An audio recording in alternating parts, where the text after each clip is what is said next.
Baik, dari Nurse Ridoyanti, Sarjana Keperawatan, Magister Keperawatan, riwayat pendidikan beliau yaitu 2004 hingga 2008 dan dilanjutkan dengan profesional di Fakultas Kedokteran Universitas Brawijaya pada tahun 2008 hingga tahun 2009 dan dilanjutkan dengan Magister Keperawatan Fakultas Keperawatan Universitas Airlangga. Lalu riwayat organisasi beliau juga banyak. Yang pertama adalah Persatuan Perawat Nasional Indonesia dan beliau menjabat sebagai bendahara Komisariat Universitas Brawijaya pada tahun 2015 hingga 2019. Beliau juga tergabung dalam organisasi Persatuan Perawat Nasional Indonesia yang menjabat sebagai anggota Komisariat Universitas Brawijaya dari tahun 2019 hingga sekarang, dan Ikatan Perawat Kesehatan Jiwa Indonesia sebagai anggota pada tahun 2012 hingga sekarang. Bisa dilanjut?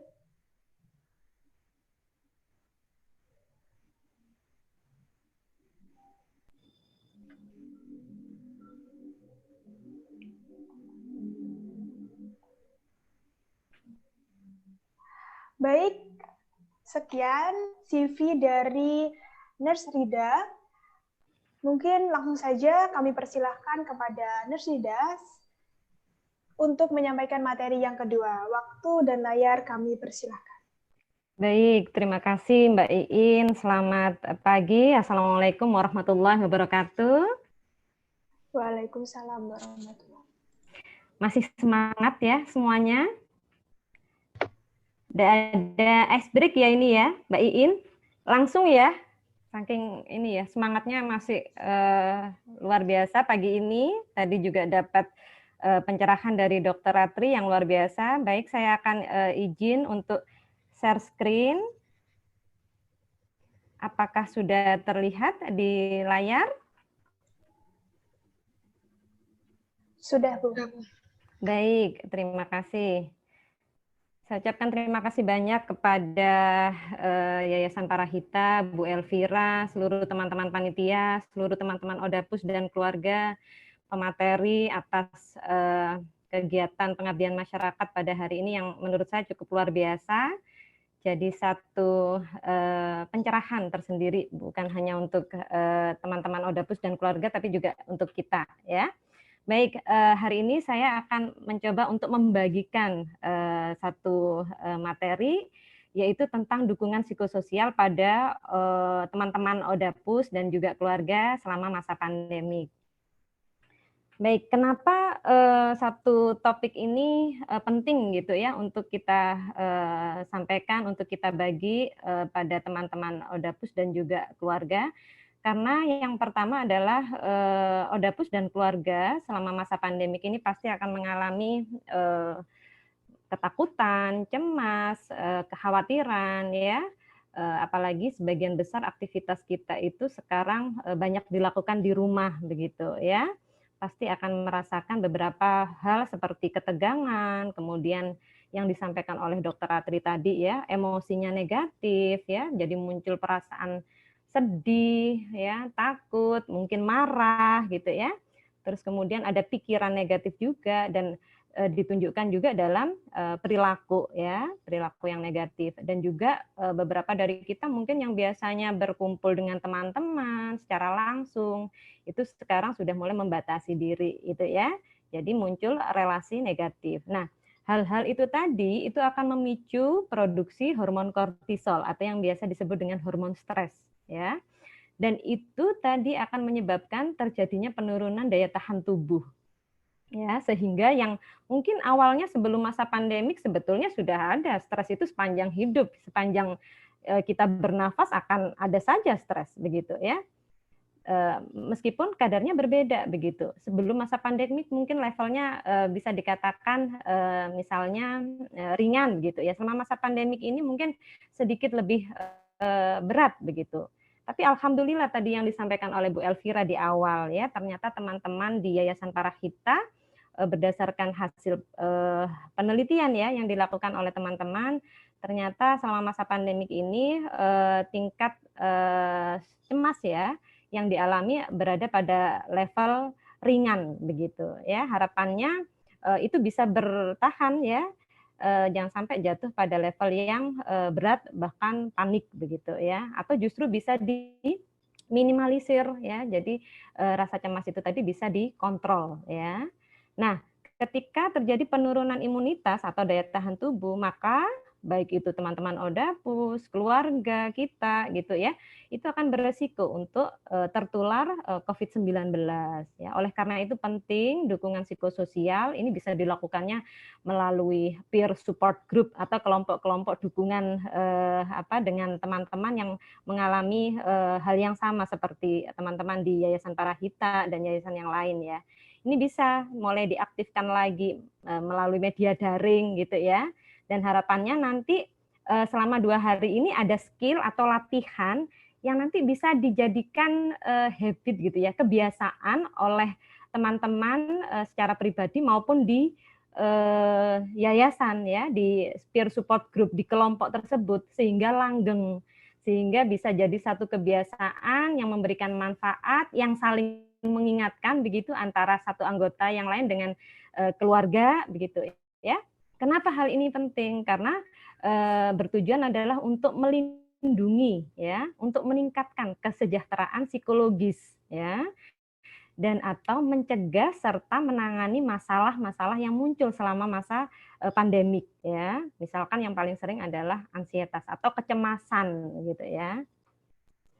Nah, respon awal dari stres yang dialami oleh seseorang dari aspek fisik disebabkan oleh aktivasi dari amigdala. Jadi amigdala ini merupakan bagian dari otak yang dia berperan atas persepsi emosi ya. Jadi muncul rasa marah, rasa takut, sedih dan sebagainya.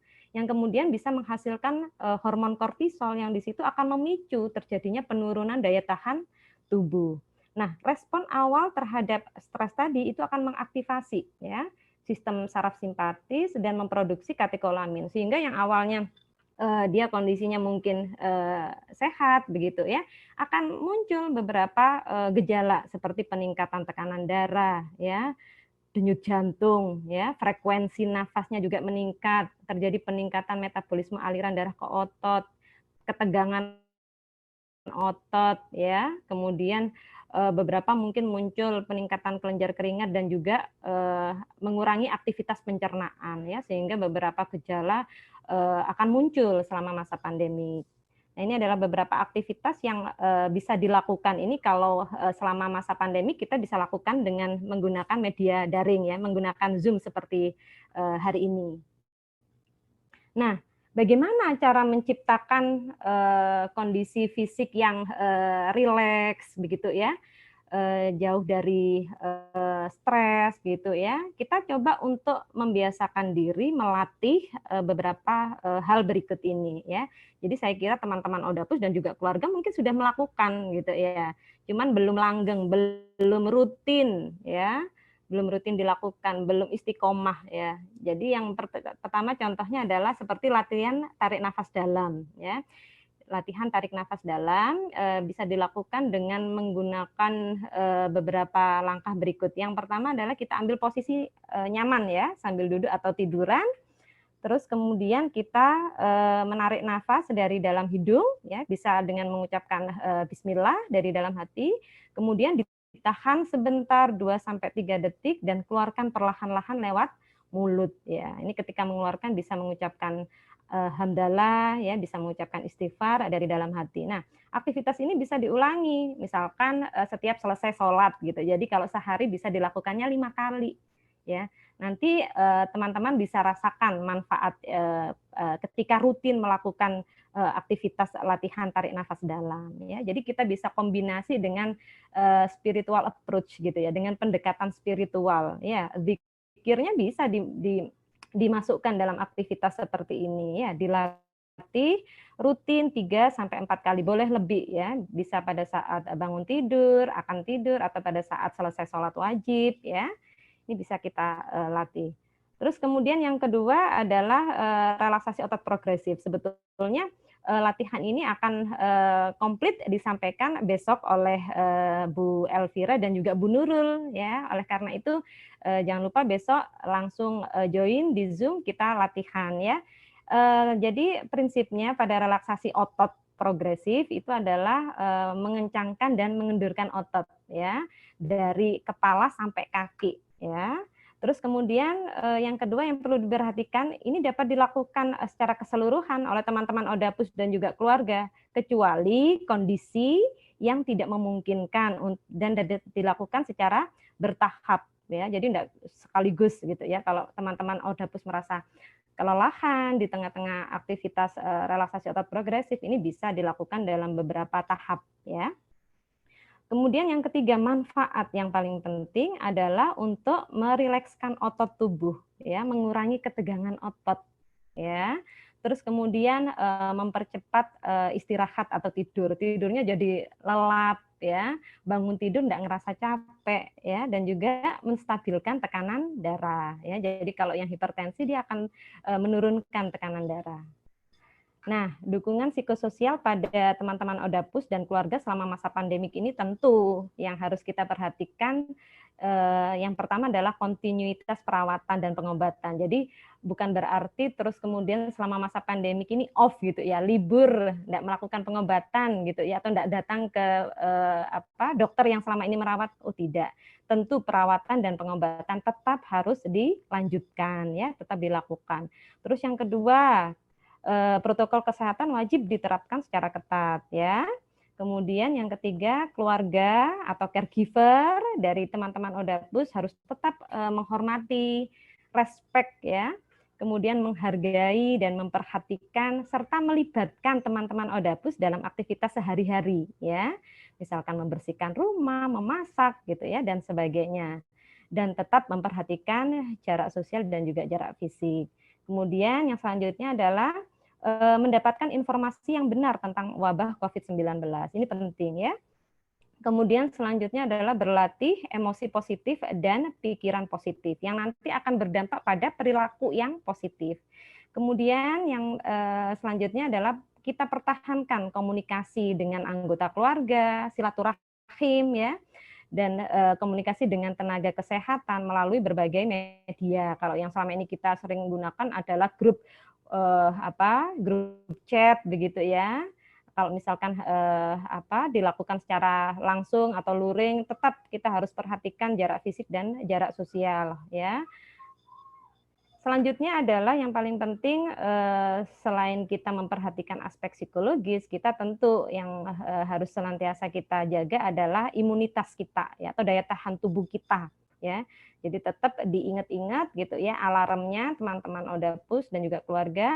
Yang pertama makanan seimbang ya, baik itu terdiri dari karbohidrat, protein, sayur dan buah yang mengandung vitamin, mineral ya, jika perlu bisa ditambahkan dengan suplemen gitu ya. Kemudian yang selanjutnya adalah minum yang cukup, minum air putih minimal 2 liter per hari. Kemudian istirahat yang cukup ya. Kemudian olahraga sesuai dengan saran dokter. Saya lihat teman-teman di Yayasan Parahita banyak juga yang hobi berenang, yoga gitu ya, jogging, tentu sesuai dengan kemampuan masing-masing. Dan yang selanjutnya tentu hindari merokok dan juga mengkonsumsi alkohol. Nah, untuk peningkatan kesehatan mental dan juga psikososial itu bisa dilakukan dengan beberapa hal berikut ya, dengan menciptakan emosi yang positif, pikiran positif, relasi positif, spiritual positif, dan perilaku yang positif. Nah, emosi positif itu seperti apa? Nah, hati yang gembira itu adalah obat gitu ya. Ketika kita bersyukur, nyambung ya dengan materinya Dr. Ratri ya, hati yang gembira bersyukur gitu ya dengan apapun qadarnya Allah begitu, itu adalah satu obat yang luar biasa begitu ya. Dan emosi yang positif ini bisa berdampak terhadap kualitas kesehatan kita ya. Dan yang paling penting yang kita harus ingat bahwa perasaan dengan tubuh ya, dengan tubuh itu saling terhubung ya. Oleh karena itu ketika perasaan kita positif gitu ya, perasaan kita bersyukur, maka akan tercipta juga tubuh yang baik, tubuh yang sehat. Nah, apa saja manfaat emosi yang positif? Yang pertama adalah meredakan stres, ya. Kemudian yang kedua adalah mengurangi rasa sakit, ya. Kemudian meningkatkan daya tahan tubuh atau imunitas, dan yang keempat membuat suasana, mood gitu ya, suasana hati menjadi lebih baik. Nah, hati yang gembira atau senang itu bisa dicapai dengan cara apa saja? Yang pertama ya, selama masa pandemik ini, yang biasa dilakukan adalah melakukan kegiatan atau hobi yang disukai. Mungkin yang awalnya yang sebelum masa pandemik sibuk gitu ya, banyak waktu kita tersita di tempat kerja, di sekolah, di luar rumah begitu. Nah, bisa dilakukan sekarang selama masa pandemik, yaitu aktivitas yang dilakukan sendiri atau dengan keluarga misalnya gitu ya. Mungkin beberapa teman-teman Obdapus sekarang jadi hobi gitu, hobi berkebun, bercocok tanam gitu ya. Kemudian ada yang merawat hewan ya. Ibadah sekarang jadi alhamdulillah tidak pernah telat gitu ya, dilakukan bersama-sama dengan keluarga, anak-anak gitu ya. Dan juga berbincang-bincang atau ngobrol gitu ya tentang hal-hal yang menyenangkan gitu ya, hal-hal yang menyenangkan yang di-share satu sama lain, dibagi satu dengan yang lain, atau aktivitas yang lain seperti memasak bersama. Kemudian yang kedua, hati yang gembira bisa juga diciptakan dengan komunikasi ya, komunikasi dengan sanak keluarga atau teman ya. Jadi harus tetap dipertahankan aktivitas komunikasi ya, terutama hal-hal yang menyenangkan ya melalui media online. Nah, selanjutnya adalah pikiran yang positif. Kalau tadi emosi yang positif, sekarang pikiran yang positif. Nah, kejadian di luar diri kita itu kita tidak bisa mengendalikan ya. Hingga pikiran kita terkait dengan kejadian yang dapat dikendalikan. Jadi yang bisa dikendalikan apa? Yaitu adalah diri kita. Ya, kita sendiri yang mengendalikan pikiran kita. Nah, pikiran yang positif itu gunanya untuk apa? Untuk meningkatkan hormon endorfin gitu ya. Hormon endorfin yang akan memicu terjadinya peningkatan daya tahan tubuh ya, meningkatkan imunitas ya. Nah, pikiran positif itu bisa dilakukan dengan beberapa hal, misalkan dengan mengenang pengalaman-pengalaman yang menyenangkan ya. Kemudian bicara pada diri sendiri tentang hal yang positif ya. Self talk positif, mensyukuri apa yang sudah saya dapat hari ini, apa yang sudah saya dapat hingga hari ini. Kemudian selanjutnya selalu yakin gitu ya, yakin bahwa pandemi akan segera teratasi ya. Kemudian selanjutnya adalah responsif ya, mencari solusi, tidak membicarakan masalah berlarut-larut, tapi mencari solusi terhadap kejadian ya, dan menghindari pikiran negatif dan juga berita-berita hoax ya. Nah, cara mencapai pikiran yang positif itu bisa dilakukan dalam beberapa latihan gitu ya. Yang pertama dengan latihan berfokus pada 5 jari atau hipnotis 5 jari yang besok akan dilatih ya oleh Bu Nurul. Nah, yang pertama yaitu dengan tarik nafas dalam ya. Kita tarik nafas dalam seperti aktivitas yang tadi di awal saya sampaikan ya. Kita tarik nafas dalam dari hidung, kita baca basmalah bisa ya. Kemudian kita pejamkan mata, kita kosongkan pikiran ya. Kemudian selanjutnya dengan menggunakan jari kita satu persatu kita tautkan ya, ibu jari ke jari telunjuk, jari tengah, jari manis sampai kelingking ya. Fokus pandangan dan pikiran kita pada 5 jari tersebut sambil mengingat kondisi-kondisi yang positif seperti mengingat tubuh yang sehat prima ya, kondisi tubuh pada saat dulu sehat prima ya.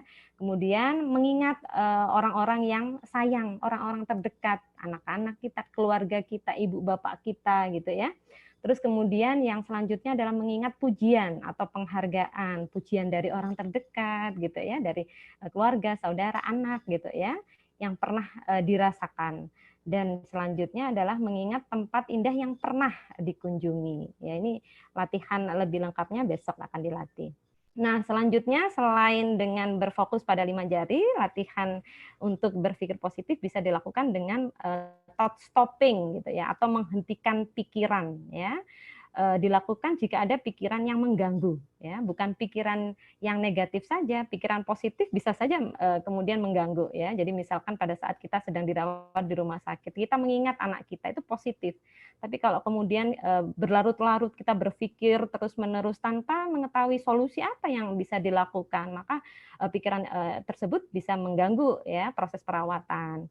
Nah, dilakukan jika ada pikiran yang mengganggu dan membuat sedih, ya, atau susah untuk dikendalikan.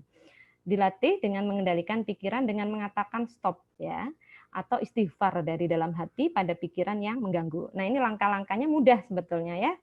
Yang pertama adalah kita sadar dulu pikiran apa yang paling mengganggu, gitu ya. Pasti banyak ya pikiran, tapi pikiran apa yang paling mengganggu hari ini, pagi ini, gitu ya. Kemudian setelah itu kita lakukan tarik nafas dalam, tutup mata, kita kosongkan pikiran dan kita ingat, ya, pikiran yang paling mengganggu. Memang sengaja untuk dimunculkan begitu pikirannya mengganggu tersebut, ya. Bisa kita contohkan misalnya ketika teman-teman dirawat di rumah sakit misalkan, ya. Terus kemudian ketika ditanya apa yang paling mengganggu, saya harus meninggalkan anak saya sendiri gitu ya dengan saudara di rumah, dan itu cukup menyita pikiran gitu ya. Ini bisa dimunculkan gitu ya pikiran-pikiran yang mengganggu. Bagaimana anak saya nanti ketika dia harus mandi, harus makan, ketika dia tanya ibu kemana, ibu kok nggak ada, kok nggak pulang-pulang, ibu sudah sembuh atau belum? Gimana kalau kemudian ibu ada apa-apa? Itu dimunculkan ya. Baru kemudian ketika pikiran itu muncul dalam hitungan kelima, kita katakan stop atau istighfar ya. Kita pecah begitu pikiran yang mengganggu tersebut ya. Dan kita coba untuk munculkan pikiran yang positif. Ya, pikiran positif ini bisa dengan pikiran terkait dengan rasa syukur gitu ya, yang tadi sudah disampaikan oleh Dr. Ratri ya. Dan aktivitas itu bisa kita ulangi 2 sampai 3 kali ya. Dan latih setiap jika ada pikiran yang mengganggu ya. Ini thought stopping. Selanjutnya adalah dengan latihan berpikir positif. Nah, latihan berpikir positif. Yang pertama langkah-langkahnya adalah dengan kita cari dulu, kita identifikasi ya hal positif pada diri ya, hal positif pada diri kita apa, keluarga ya atau kelompok ya, teman-teman yang ada di yayasan lupus ya atau yang ada di masyarakat. Hal positif apa? Pada diri sendiri, at least pada diri sendiri. Kemudian kita lakukan afirmasi ya, yaitu penegasan dengan mengucapkan pada diri kita sendiri gitu ya, sehingga pikiran kita dipenuhi dengan pengalaman-pengalaman yang positif, yang menyenangkan ya. Kemudian setelah itu baru kita susun rencana ya, rencana selanjutnya yang akan kita lakukan, tujuan positif yang akan kita sasar apa ya dalam pernyataan positif. Itu kita ucapkan secara rutin ya, setiap hari, setiap selesai sholat bisa ya, akan menjadi satu habitual gitu ya, kebiasaan gitu. Jadi isinya positif semua gitu ya. Nah, ini bisa dilakukannya, ini kalau dilakukan di peer support group gitu ya, dilakukan di satu kelompok, misalkan teman-teman bertemu dalam media daring gitu ya. Yang pertama adalah kita ambil kertas kosong gitu ya, kemudian kita tulis di situ hal positif apa yang saya miliki gitu ya hingga hari ini gitu ya. Itu kita tuliskan ya sebanyak-banyaknya. Baru kemudian kita ucapkan seperti yang tadi sudah saya sampaikan. Tegaskan bahwa yang memiliki itu adalah saudara gitu. Yang mencapai itu adalah saudara, tentu dengan kuasa Allah begitu ya.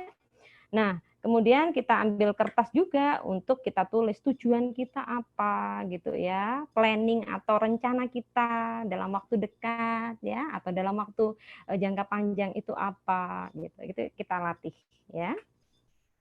Selanjutnya setelah emosi yang positif, pikiran positif, kita lanjutkan pada relasi yang positif ya. Relasi positif ini penting ya, terutama di lingkungan keluarga ya, menjadi satu iklim gitu ya, menjadi satu kebiasaan di dalam keluarga. Yang pertama adalah membiasakan untuk memberikan pujian gitu ya, memberikan reinforcement yang positif terhadap hal-hal yang sepele, hal-hal yang sebetulnya simple begitu ya, ketika teman-teman bangun tidur terus kemudian dengan kemampuan yang dimiliki membantu untuk mencuci piring atau membersihkan rumah gitu ya, caregiver atau keluarga bisa memberikan pujian pada hal tersebut ya, saling memberikan pujian. Terus yang kedua adalah memberikan harapan gitu ya, harapan antar anggota keluarga itu paling kecil ya. Kemudian selanjutnya adalah saling mengingatkan ya, tentu dengan cara yang positif begitu, tidak dengan cara yang negatif ya. Kemudian meningkatkan ikatan emosi dalam keluarga dan juga kelompok ya, saling sharing, saling berbagi, mengungkapkan perasaan gitu ya. Kemudian saling tolong-menolong, juga memberi kabar dengan teman atau rekan kerja itu penting ya. Nggak bisa kalau kemudian selama masa pandemik ini kemudian kita stop ya. Nggak sama sekali kita lakukan, itu akan memicu terjadinya stres ya.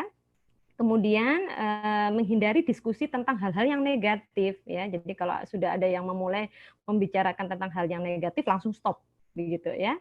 Langsung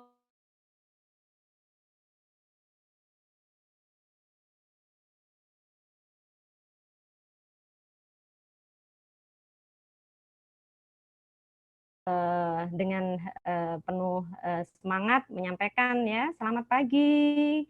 Misalnya namanya Intan. Selamat pagi Intan. Intan tampak sehat sekali ya. Ya, saya yakin Intan akan sehat terus hari ini. Nah, ini akan jadi satu keyakinan ya, karena keyakinan itu adalah doa gitu. Jadi penting sekali bagi kita ketika berucap gitu ya, adalah hal-hal yang positif ya. Selanjutnya, nah ini saya sampaikan hadis riwayat Al-Bukhari dan Muslim ya. Kenapa kok relasi itu penting gitu ya? Silaturahim itu kenapa penting ya? Barang siapa yang ingin diluaskan rezekinya dan dipanjangkan umurnya, maka hendaklah ia menyambung silaturahim ya. Ini karena saya Muslim, saya sampaikan bahwa hal ini penting gitu ya untuk kita mengikuti sunnah gitu ya. Nah, selanjutnya adalah spiritual yang positif ya, spiritual yang positif. Jadi selama masa pandemi tetap kita lakukan aktivitas ibadah bersama keluarga di rumah. Nah, berdoa juga untuk tenaga kesehatan, teman-teman kita, perawat, dokter ya yang sudah merawat kita dan berjuang ya selama masa pandemik ini. Dan juga yang paling penting adalah mematuhi protokol kesehatan jika aktivitas, misalnya aktivitas ibadah itu dilakukan di luar rumah ya. Kemudian selanjutnya adalah perilaku yang positif. Nah, perilaku positif ini berkaitan erat dengan emosi dan pikiran ya. Kalau emosinya sudah positif, pikirannya positif, insya Allah perilakunya pun akan positif ya. Nah, perilaku yang positif ini akan membuat seseorang itu jadi bertanggung jawab ya, bertanggung jawab pada dirinya sendiri, respect to others gitu ya, menghargai orang lain, menghargai teman-teman, menghargai keluarga gitu ya, menghargai orang lain yang ada di sekitar dia gitu ya, dan berupaya untuk melakukan yang terbaik sesuai dengan kemampuannya. Baik, saya kira itu untuk materi saya. Terima kasih. Saya kembalikan kepada Mbak Iin selaku moderator pada kegiatan kita hari ini. Baik, terima kasih Nurstida atas materinya. Semoga materi yang telah disampaikan oleh Nurstida bisa bermanfaat untuk kita semua. Ya Rabbal Alamin. Kenapa ngelakuin itu? Bodoh banget. Gini aja nggak bisa. Dasar emang gak guna. Ketika membuat kesalahan, seringkah Anda mengomentari diri dengan kalimat-kalimat tadi? Kata hati menghakimi cenderung muncul ketika kita tidak punya cukup cinta diri. Cinta diri itu bukan narsisisme. Orang yang narsis menganggap dirinya paling benar, paling hebat, egois, congkak, dan rakus perhatian. Sementara orang yang cinta diri adalah dia yang bisa menghargai diri sendiri sehingga menjadi individu yang lebih baik untuk dirinya dan orang lain. Orang yang cinta diri adalah dia yang bisa bersahabat dengan diri sendiri. Cinta diri sangat berpengaruh pada kehidupan kita sehari-hari. Seseorang yang tidak cinta diri ketika melakukan kesalahan kecil, mencambuk dirinya secara terus-menerus dengan komentar negatif hingga menggerus harga diri. Masa gini aja nggak bisa? Seseorang yang tidak cinta diri sulit menjalin hubungan romantis yang langgeng karena terus merasa tidak yakin apakah ia pantas dicintai. Kemampuan kita menerima cinta dari orang lain berbanding lurus dengan kemampuan kita mencintai diri. Seseorang yang tidak cinta diri cenderung merasa insecure, nggak aman. Ketika manusia merasa tidak aman, pilihannya fight or flight. Bertengkar dengan orang sekitar atau lari dan tenggelam dalam kesedihan tak berujung. Kata hati negatif berasal dari suara yang sering kita dengar di masa kecil. Apakah itu suara orang tua yang marah-marah, kakak yang mengancam ketika bertengkar, guru yang tidak pernah puas dengan prestasi kita dan pelik pujian, teman sekolah yang merundung. Suara menghakimi ini terdengar berulang-ulang. Seakan kita ini selalu salah dan tidak pernah cukup untuk mereka. Memang, memberi kritik kepada diri sendiri penting untuk perkembangan kita sebagai manusia.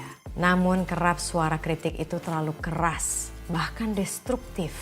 Intonasi yang sesungguhnya tidak terlalu berguna untuk membuat kita lebih baik. Kritik destruktif berkepanjangan bahkan bisa mendorong kita menjadi putus asa, depresi, atau bahkan bunuh diri karena benci diri. Mulai tumbuhkan cinta diri. Jadilah sahabat terbaik bagi diri sendiri. Ketika kata hati mulai mencambuk secara bertubi, sadari. Ganti suara ini dengan suara menenangkan yang pernah kita dengar dalam hidup kita. Apakah itu suara sahabat terbaik, seorang psikiater, atau penulis favorit penuh kebijaksanaan? Kata hati yang sehat itu seperti suara yang datang dari hakim yang bijaksana. Seseorang yang bisa membedakan mana yang baik dan buruk, tapi juga bisa memaafkan, adil, akurat dalam memahami masalah, sehingga bisa membantu kita mencari jalan keluar. Nah, bagaimana mulai menjadi sahabat atau hakim yang bijaksana bagi diri sendiri? Seorang sahabat bisa melihat kekurangan kita, tetapi juga mengingatkan sederet kelebihan kita. Seorang sahabat mendengarkan keluh kesah kita dan mampu melihat titik permasalahan dan menawarkan kebijaksanaan dan penghiburan agar kita kembali semangat. Seorang sahabat menyukai kita apa adanya, bahwa kita ini sudah cukup, tidak perlu kurang, tidak perlu lebih. Seorang sahabat punya welas asih. Ketika kita gagal, dan pasti ada gagal dalam hidup, mereka pengertian, nggak apa-apa, nanti coba lagi. Dikala saya sedih dan putus asa, dikala suara menghakimi terus-menerus menghujam pikiran dan tubuh saya ingat kembali dan ulangi dalam hati kata-kata dari penulis dan filsuf kesayangan saya. Tidak apa, kamu sudah berusaha berbuat sebaik mungkin. Apa yang terjadi memang sering di luar kendalimu. Kalau kali ini hasilnya mengecewakan, ya masih ada hari esok untuk coba lagi kan? Kalau kita selama ini bisa menjadi teman baik bagi orang tercinta di sekitar kita, mengapa tidak melatih diri untuk menjadi teman terbaik untuk diri sendiri? Ketika kita mencintai diri, kita lebih bisa menerima kekurangan dan kelebihan kita. Punya welas asih terhadap diri sendiri. Yuk, jadi sahabat untuk diri sendiri. Mulai cintai diri.